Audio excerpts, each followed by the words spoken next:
Hi everyone. Ugadi ಹಬ್ಬದ special ಮಾವಿನಕಾಯಿ ಚಿತ್ರಾನ್ನ ಹೇಗೆ ಮಾಡೋದು ಅಂತ ನೋಡೋಣ ಬನ್ನಿ.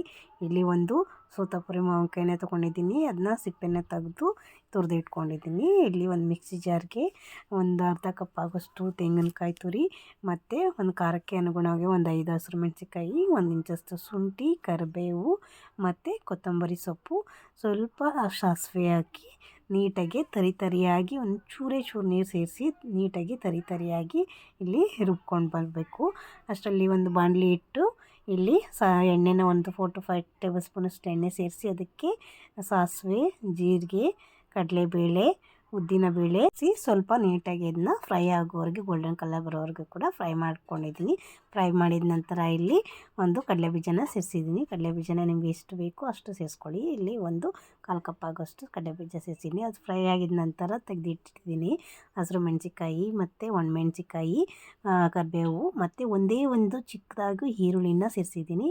ಇದು ಆಪ್ಷನಲ್ ಈರುಳ್ಳಿ ಬೇಡ ಅಂತಂದರು ಹಾಗೆ ಕೂಡ ಡೈರೆಕ್ಟಾಗಿ ಮಾಡ್ಕೋಬೋದು. ಇಲ್ಲಿ ಈರುಳ್ಳಿ ಸೇರಿಸಿ ನಂತರ ಇದು ಸ್ವಲ್ಪ ಫ್ರೈ ಆದಮೇಲೆ ಮಸಾಲೆ ರುಬ್ಬಿದ್ನೆಲ್ಲ ಇದನ್ನ ಮಸಾಲೆನ ಈಗ ಸೇರಿಸ್ತಾ ಇದ್ದೀನಿ. ಇದು ಮಸಾಲೆ ಹಾಕಿ ಮಾಡಿರುವಂತಹ ಮಾವಿನಕಾಯಿ ಚಿತ್ರಾನ್ನ. ವಿತೌಟ್ ಮಸಾಲೆ ಇಲ್ಲದೇ ಕೂಡ ಮಾಡ್ಕೋಬೋದು.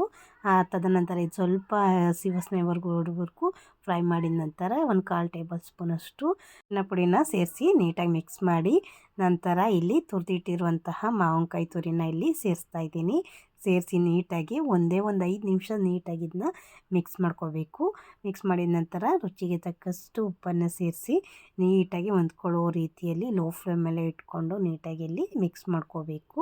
ಫೈನಲಿ ಇದು ಆಗ್ತಾ ಬರ್ತಿದೆ. ಇದಕ್ಕೆ ಕೊತ್ತಂಬರಿ ಸೊಪ್ಪನ್ನ ಸೇರಿಸಿದ್ದೀನಿ ಮತ್ತು ಫ್ರೈ ಮಾಡಿ ಎತ್ತಿಟ್ಕೊಂಡಿದ್ದಂತಹ ಕಡಲೆಬೀಜ, ಕಡಲೆಬೇಳೆ ಅದೆಲ್ಲನೂ ಸೇರಿಸಿ ಮಿಕ್ಸ್ ಮಾಡಿದ್ರೆ ಬಿಸಿ ಆದಂತಹ ಮಾವಿನಕಾಯಿ ಚಿತ್ರಾನ್ನ ರೆಡಿ ಆಯಿತು. ಇದನ್ನ ಪುಡಿ ಆದಂತಹ ಅನ್ನನ ಮಾಡಿಟ್ಕೊಂಡು ಅದನ್ನು ನೀಟಾಗಿ ಮಿಕ್ಸ್ ಮಾಡಿದ್ರೆ ಸ್ವಲ್ಪನೇ ಹುಳಿಯಾಗಿರುತ್ತೆ. ತುಂಬಾ ಚೆನ್ನಾಗಿರುತ್ತೆ. ಡ್ರೈ ಆಗಿ ಕಲಿಸ್ಕೊಂಡು ತಿಂದರೆ ತುಂಬಾ ಟೇಸ್ಟಿಯಾಗಿರುತ್ತೆ.